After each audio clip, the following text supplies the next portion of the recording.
Ողջույն։ Այսօր խորանալու ենք մի թեմայի մեջ, որը վերջին տարիներին շատ մեծ հետաքրքրություն է առաջացնում։ Այո, խոսքը փսիխոդելիկ նյութերի մասին է եւ դրանց հնարավոր կիրառության, հոգեկան առողջության խնդիրները,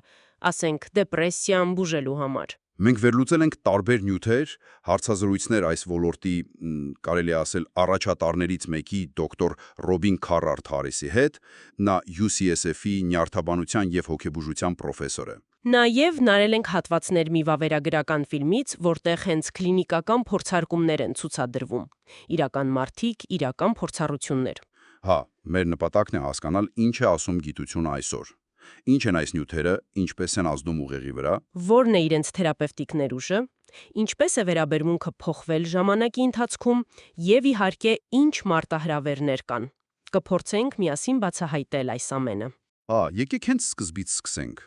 Ինչ են ընդհանրապես փսիխոդելիկները։ Ես լսել եմ, որ նույնիսկ այս psychedelic բառն իր պատմությունն ունի։ Հա, հենց այդպես։ Տերմին ինքնին ծնվել է 50-ականների կեսերին։ Կար մի բրիտանացի հոգեբույժ, Համֆրի Օսմունդ անունով, ով Կանադայում էր աշխատում։ Նա այնքան էլ գոհ չէր այն ժամանակ շատ տարածված psychodomimeric տերմինից։ Psychodomimeric, այսինքն հոգեգարություն նմանակող։ Ճիշտ այդպես։ Օսմոնդը զգում էր, որ այնպիսի նյութեր, ինչպիսիք են մեսքալինը կամ ասենք LSD-ն, պարզապես հոգեգարություն չեն նմանակում։ Դրանք շատ ավելին են անում։ Այսինքն մի բառ էր պետք, որ ավելի լավ նկարագրեր այդ ամբողջ փորձառությունը, հա։ Հենց այդպես։ Նա նամակագրում էր հայտնի գրող Aldous Huxley-ի հետ ու իրար հետ բառեր էին մտածում։ Վերջում Օսմոնդն առաջարկեց psychedelic տարբերակը։ Հունարենից է psyche միտք եւ delos բացահայտել, դրսևորել։ Միտքը բացահայտող։ Հետաքրքիր է։ Հա, կա նրա հայտնի երկտողը To fathom hell or soar angelic, just take a pinch of psychedelic. Արտասանվում է անգլերեն։ Մոտավորապես դժոխքն իմանալու կամ հրեշտակների պես սավառնելու համար ընդամենը մի փտղուն psychedelic վերցրու։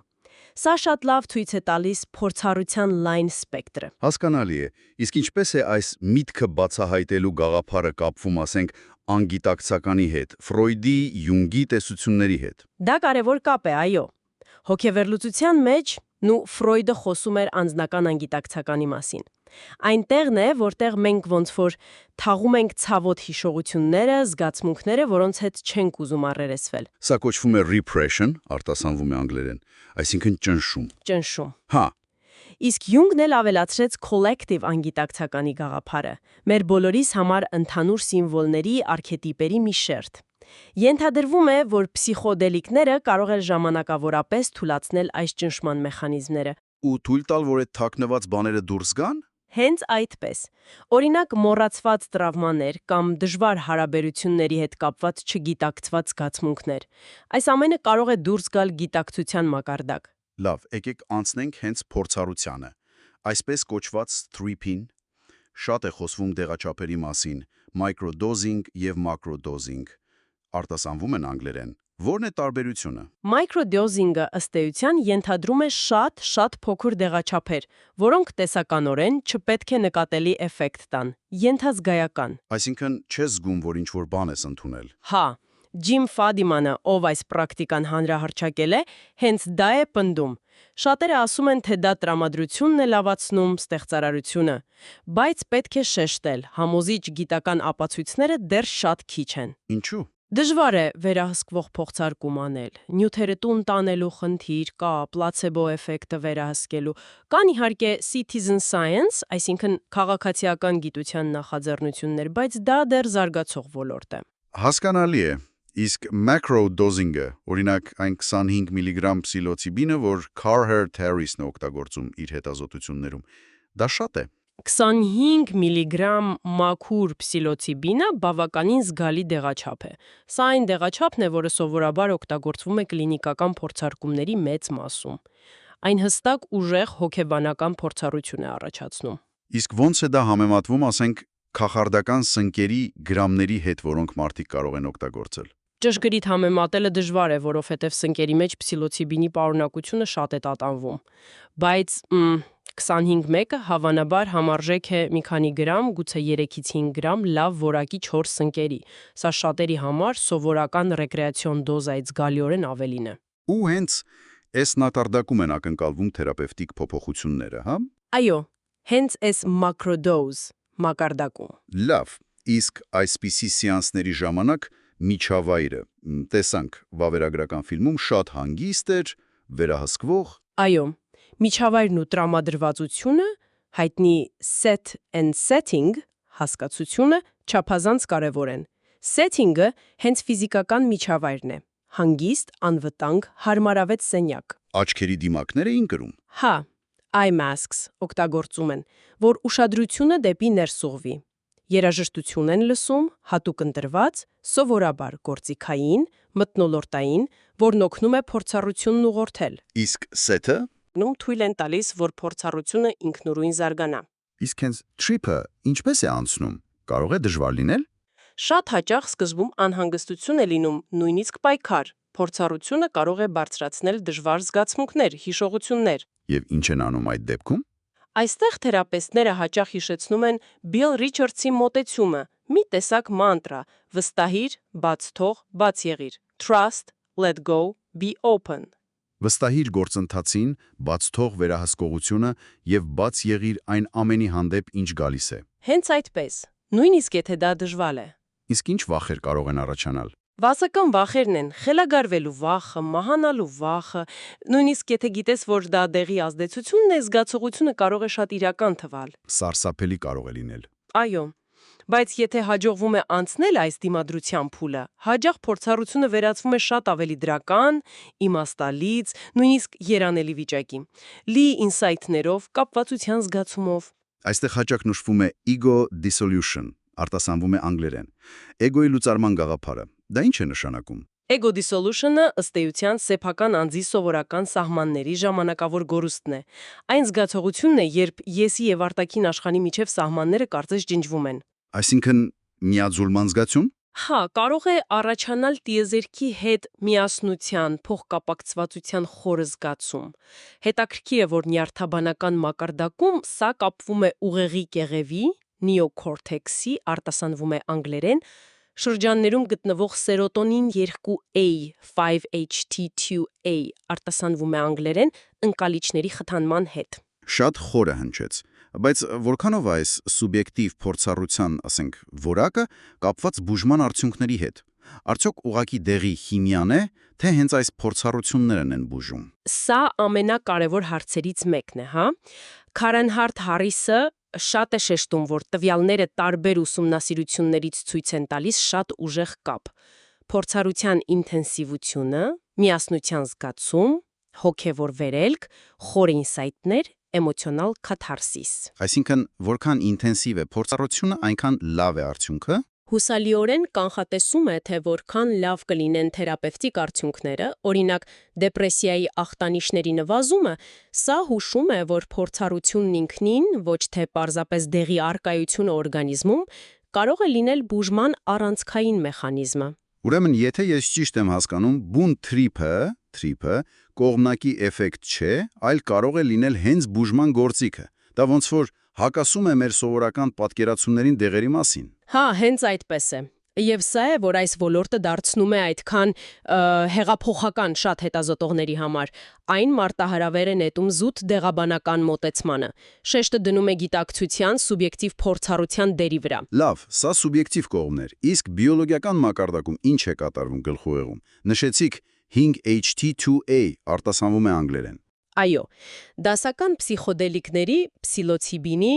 LSD, արտասանվում է անգլերեն, DMT, արտասանվում է անգլերեն, հիմնական մեխանիզմը համարվում է հենց այդ 5-HT2A սերոտոնինային ընկալիչների ուղղակի խթանումը։ Դրանք այդ ընկալիչների ագոնիստներ են, արտասանվում է անգլերեն։ Ագոնիստ, այսինքն միացնում են դրանք։ Հա, ոնց որ բանալին կողպեկը բացի։ Այս ընկալիչները հատկապես շատ են ուղեղի նեոկորտեքսում, արտասանվում է անգլերեն։ Դա ուղեղի ամենաերիտասարդ, ամենաբարդ հատվածն է, պատասխանատու բարձրագույն մտածողության, ինքնագիտակցության համար։ Իսկ ինչ է տեղի ունենում ուղեղի տարբեր մասերի միջև կապի, connectivity-ի հետ։ Սա էլ մեկ այլ շատ հետաքրքիր բան է։ fMRI-ի հետազոտությունները ցույց են տալիս, որ թրիփի ընթացքում ուղեղի տարբեր ֆունկցիոնալ ցանցերի կամ մոդուլների միջև կապը կտրուկ աճում է։ Միջև։ Հա, Սովորաբար մեր ուղեղը բավականին մոդուլյար է աշխատում։ Տեսողական համակարգը հիմնականում իրար հետ է խոսում, լսողականը իրար հետ։ Փսիխոդելիկները կարծես ժամանակավորապես քանդում են այս խմբավորվածությունը, անգլերեն ասում են cliquishness։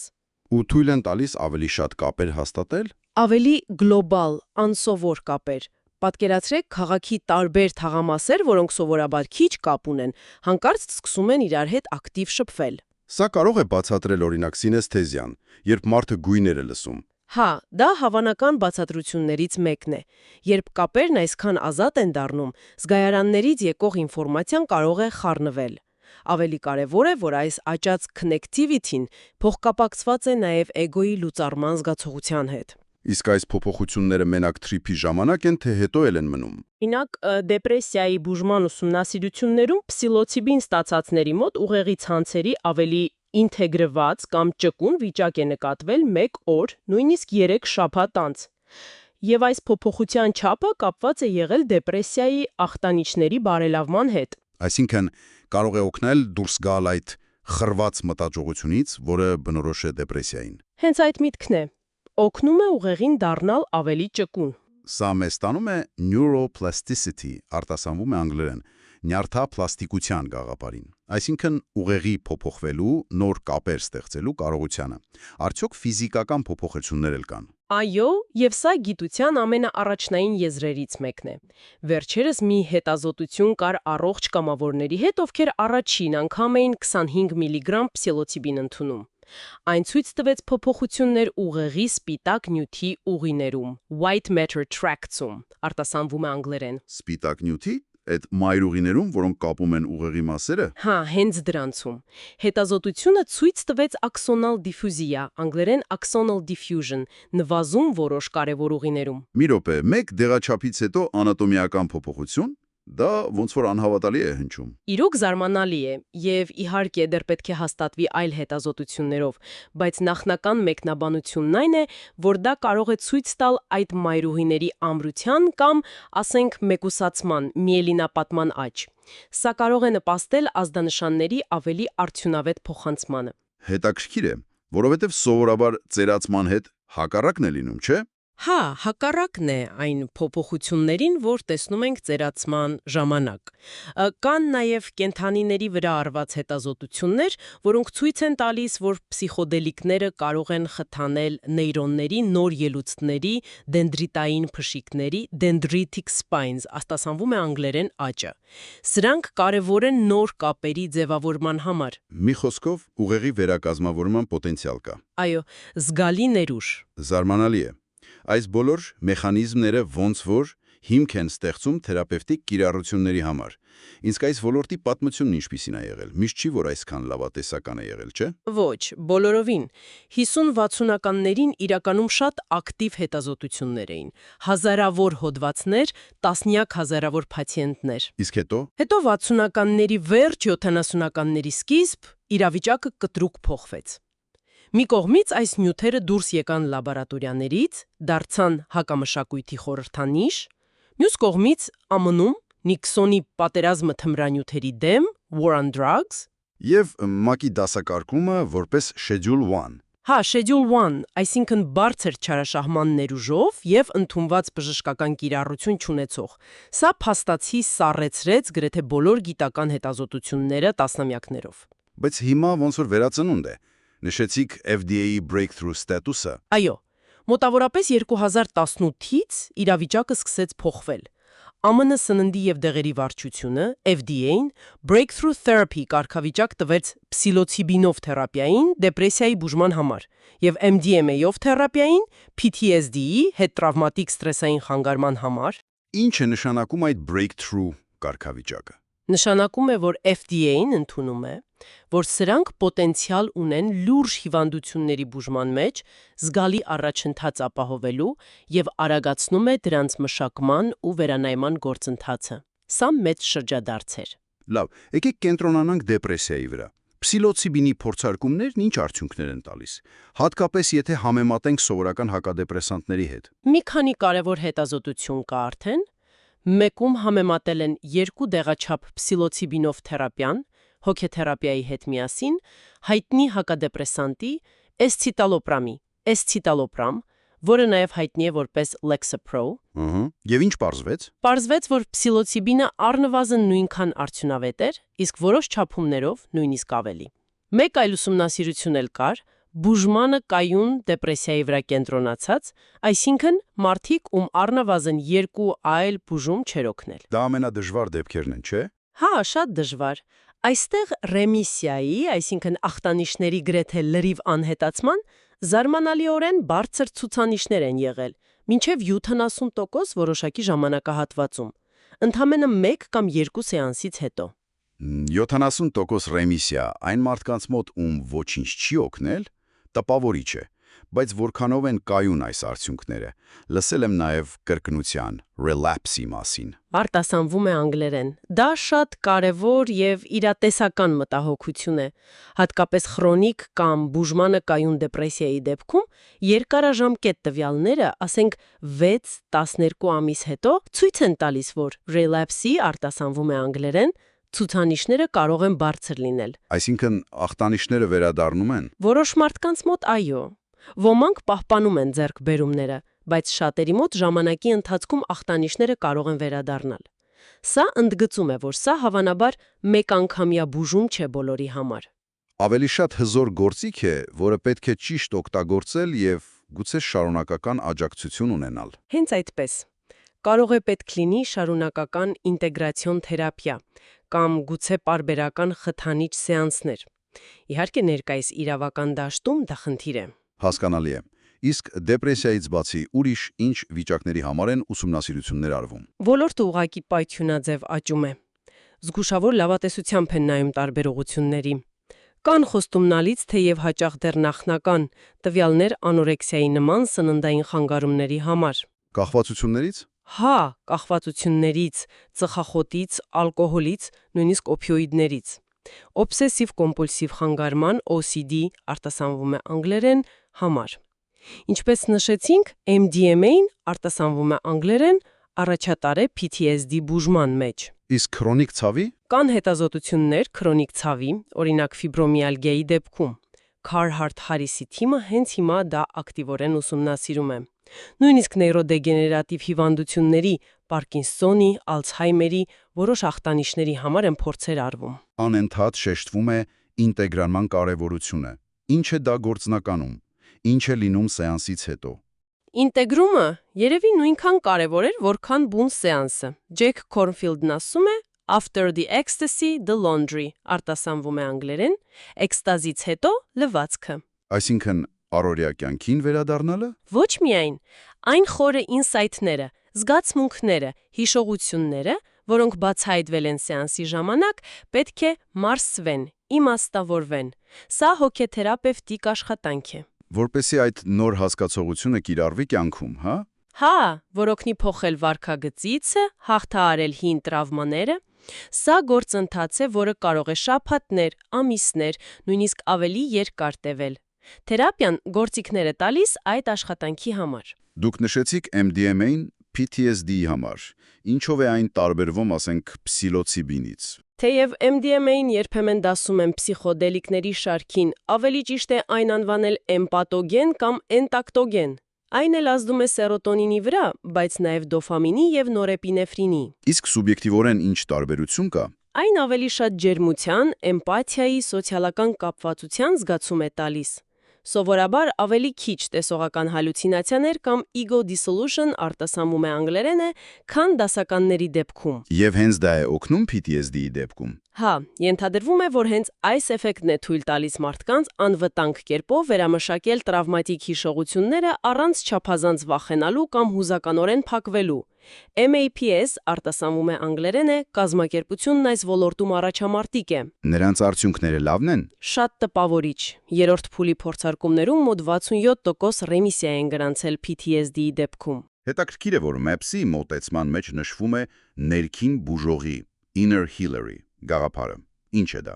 Դա այն գաղափարն է, որ բուժումը գալիս է ոչ թե դրսից, թերապևտից կամ դեղից, այլ հենց անհատի ներսից, MDMA-ին ու թերապևտիկ միջավայրը պարզապես պայմաններ են ստեղծում, որ մարդու սեփական հոգեկանի բուժիչ ուժերը ակտիվանան։ Այսինքն, թերապևտի դերը ավելի շատ աջակցելն է, քան ուղղորդելը։ Հա, աջակցել եւ վստահել այդ ներքին գործընթացին։ Վերջերս խոսում են նաև ոչ հալուցինոգեն փսիխոդելիկների մասին։ Հնարավոր է ստանալ օգուտները առանց թրիփի։ Սա շատ ակտիվ, բայց նաև շատ հակասական հետազոտական ուղղություն է։ Գաղափարն է, որ մոլեկուլները փոփոխեն այնպես, որ դրանք պահպանեն թերապևտիկ ազդեցությունները, օրինակ նյուրոպլաստիսիրին խթանելը, բայց սուբյեկտիվ փորձառություն չառաջացնեն։ Բայց մի րոպե, եթե մենք հենց նոր խոսում էինք, որ փորձառությունն է կարևոր եւ դրա որակն է կանխատեսում արդյունքը,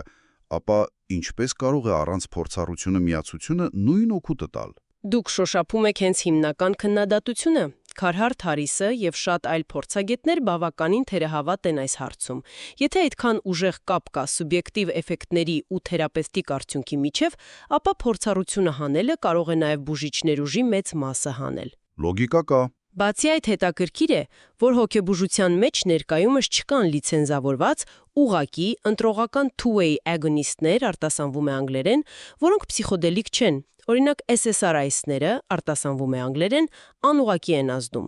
Այնպես որ հարց է, այս նոր միացությունները իրականում այդքան նոր են։ Իսկ ինչպես ենք վստահ, որ այս ամենը պարզապես պլացեբո էֆեկտ չէ։ Չէ, որ մարդիկ գիտեն, որ փսիխոդելիկ են ստանում, մեծ սպասումներ ունեն։ Մեջ, որտեղ պսիլոցիբինը համեմատում էին էսցիտալոպրամի հետ, հետաքրքիր մի բան պարզվեց։ Թեև մարդկանց սպասումները պսիլոցիբինից իսկապես ավելի բարձր էին, այդ սպասումների մակարդակը չէր կանխատեսում, թե որքան լավ կլինի նրանց բուժման արդյունքը պսիլոցիբինի խմբում։ Այսինքն, թեև սպասումները դեր ունեն, բայց դա ամբողջ պատմությունը չէ։ Հա, հուշում է, որ էֆեկտը հավանաբար զուտ պլացեբոյից ավելին է։ Հակիրճ անդրադառնանք նաև մյուս դասականներին։ DMT եւ LSD արտասանվում են անգլերեն։ Ինչու են դրանք ավելի քիչ հիշատակվում կլինիկական հետազոտություններում հիմա։ DMT-ն արտասանվում է անգլերեն, հայտնի է իր շատ կարճատև, բայց չափազանց ինտենսիվ ազդեցությամբ։ 5-20 րոպե, երբ ծխում են կամ վեյփինգ են անում։ Երբեմն նկարագրում են որպես հրթիռային թռիչք, rocket ship, արտասանվում է անգլերեն։ Կարճ տևողությունը գրավիչ չէ կլինիկայի համար։ Կարող է լինել, բայց ինտենսիվությունը կարող է դժվար կառավարելի լինել։ LSD-ն արտասանվում է անգլերեն, մեզ կողմից շատ երկար է ազդում, 8-ից 12 ժամ, նույնիսկ ավելի։ Դա արդեն պրակտիկ չէ հետազոտության համար, հա։ Հա, շատ անհարմար ու ծախսատար է դարձնում փորձարկումները։ Պահանջում է շատ երկար թերապևտիկ հսկողություն։ Այդ պատճառով պսիլոցիբինը, որի ազդեցությունը մոտ 4-6 ժամ է, դարձել է ավելի նախընտրելի հետազոտությունների համար։ Հասկանալի է։ Հիմա եկեք խոսենք մարտահրավերների ու ապագայի մասին։ Ամենամեծ խոչընդոտը երևի օրինական կարգավիճակն է։ Անկասկած, այս նյութերի մեծ մասը դեռ Schedule 1 արտասանվում է անգլերեն, ցուցակում են ԱՄՆ-ում եւ նմանատիպ վերահսկողության տակ շատ այլ երկրներում։ Սա շատ է դժվարացնում հետազոտությունները եւ թերապևտիկ հասանելիությունը դարձնում գրեթե անհնարին։ Բացի փորձարկումներից, Թե որոշ տեղերում փոփոխություններ կան, չէ՞, Օրեգոնում, Օքլենդում։ հա, կան ապակրիականացման decriminalization-ի կամ նույնիսկ կարգավորվող հասանելիության քայլեր, բայց լայնածավալ օրինականացումը դեռ հեռու է։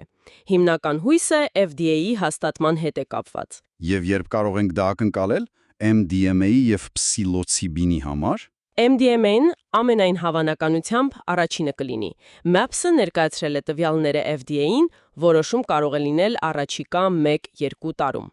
Պսիլոցիբինի համար Compass Pathways ընկերությունը եւ ուրիշներ դեռ երրորդ փուլի փորձարկումների մեջ են, այնպես որ հաստատումը եթե լինի, հավանաբար 2026-ից շուտ չլինի։ Մինչ այդ բարդ իրավիճակ է ստացվում։ Մարդիկ, որ մասնակցում են փորձարկման, օգուտ են ստանում, Հետո կորցնում են օրինական հասանելիությունը։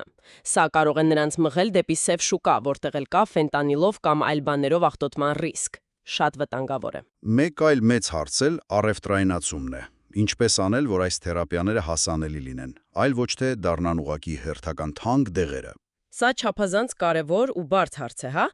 Մի կողմից դեղագործական ընկերությունների ներդրումների ներգրավումը պետք է թանկ հետազոտություններն ու հաստատման գործընթացը առաջ տանելու համար։ Բայց մյուս կողմից Մյուս կողմից կան մտահոգություններ, որ շահույթի ձգտումը կարող է բերել գների բարձրացման, հասանելիության սահմանափակման կամ թերապևտիկ մոդելի պարզեցման ի հաշիվ որակի։ Կան մոդելներ, որ փորձում են սա հավասարակշռել։ Տարբեր կազմակերպություններ տարբեր բաներ են փորձում։ Օրինակ MAPS-ը արտասանվում է անգլերեն, նախատեսում է դառնալ հանրային օգուտի կորպորացիա, B Corp արտասանվում է անգլերեն։ Փորձում են հավասարակշռել առաքելությունն ու ֆինանսական կայունությունը։ Ամեն դեպքում հսկայական կարիք կլինի շատ լավ վերապատրաստված, լիցենզավորված թերապևտների։ Եվ վերջապես, չմոռանանք ռիսկերի ու վատ գործելակերպի մասին։ Սա անվտանգ զբոսանք չէ։ Բացարձակապես։ Շատ կարևոր է հասկանալ, որ փսիխոդելիկ փորձառությունները կարող են լինել չափազանց դժվարին։ Այսպես կոչված վատ թրիփները, bad trips-ը, արտասանվում է անգլերեն, իրական են, հատկապես եթե Seth and Settings-ը արտասանվում է անգլերեն, ճիշտ չէ։ Էգոյի դիմադրությունը։ Հա, էգոյի պաշտպանական մեխանիզմները կարող են շատ ուժեղ դիմադրություն ցույց տալ։ Ցավոք պատմության մեջ եւ նույնիսկ վերջերս եղել են սկանդալներ կապված թերապևտների կողմից սահմանների խախտման անպատշաճ վարքի հետ։ Սա ընդգծում է նախնական զնման, սկրինինգի կարևորությունը, չէ՞։ Անպայման, պետք է բացառել հակացուցումներ ունեցող մարդկանց։ Կարևոր է անվտանգ միջավայրը, թերապևտների բարձր որակավորումը, էթիկական չափանիշների պահպանումը։ Պետք է սովորել անցյալի սխալներից։ Այսպիսով, չնայած բոլոր մարտահրավերներին, թվում է, թե այս ոլորտը կարող է իրական պարադիգմային շրջադարձ լինել հոգեբուժության մեջ։ Շատ մասնագետներ հենց այդպես էլ կարծում են։ Այն մարտահրավեր է նետում գերիշխող մոդելին, որը հիմնականում կենտրոնացած է ախտանիշների ամենօրյա կառավարման վրա դեղորայքով։ Ոնց որ լճացում ա եղել, չէ՞, նոր դեղերի առումով։ Հա, Carhart Harris-ն էլ դա նշում։ 1950-ականներից հետո հակադեպրեսանտների ու հակապսիխոտիկների ստեղծումից հետո հոգեբուժական դեղագործության մեջ իրական հեղափոխական նորամուծումներ քիչ են եղել։ Փսիխոդելիկ թերապիան, որն առաջարկում է կարճ, բայց ինտենսիվ միջամտություն, ուղղված խնդրի արմատներին, կարող է այդ լճացումը հաղթահարելու ուղի լինել։ Բայց զգուշավորությամբ։ Անպայման, կարևոր է պահպանել զգուշավորություն եւ գիտական խստություն, խուսափել եւ անհիմն թերահավատությունից եւ չափազանցված խոստումներից։ Շատ լավ։ Այսպիսով, մենք փորձեցինք միասին քննել փսիխոդելիկների այս բարդ, բայց չափազանց հետաքրքիր աշխարհը։ Անդրադարձանք պատմությանը, միտքը բացահայտող փորձառություններին, ուղեղի վրա ազդեցությանը, connectivity-ին, neuroplasticity-ին, Տեսանք տպավորիչ նախնական արդյունքներ դեպրեսիայի, PTSD-ի եւ այլ վիճակների բուժման մեջ։ Բայց նաեւ քննարկեցինք լուրջ մարտահրավերները՝ կրկնությունը, օրինականությունը, առևտրայնացումը, անվտանգությունը։ Եվ վերջում, մի հարց, հենց քեզ որպես մեր ունկնդիր խորհրդացելու համար։ Հաշվի առնելով այն ուժեղ կապը, որի մասին խոսեցինք, սուբյեկտիվ փորձառության որակի եւ թերապևտիկ արդյունքների միջև, ինչ է սա հուշում քեզ գիտակցության բնույթի մասին, բուժման իրական մեխանիզմների եւ գուցե հոգեկան առողջության նկատմամբ զուտ դեղաբանական մոտեցումների սահմանափակումների մասին։ Ինչ նոր հարցեր է սա առաջացնում քո մտքում, այն մասին, թե ինչպես ենք մենք հասկանում միտքը եւ ինչպես կարող ենք բուժել դրա տառապանքը։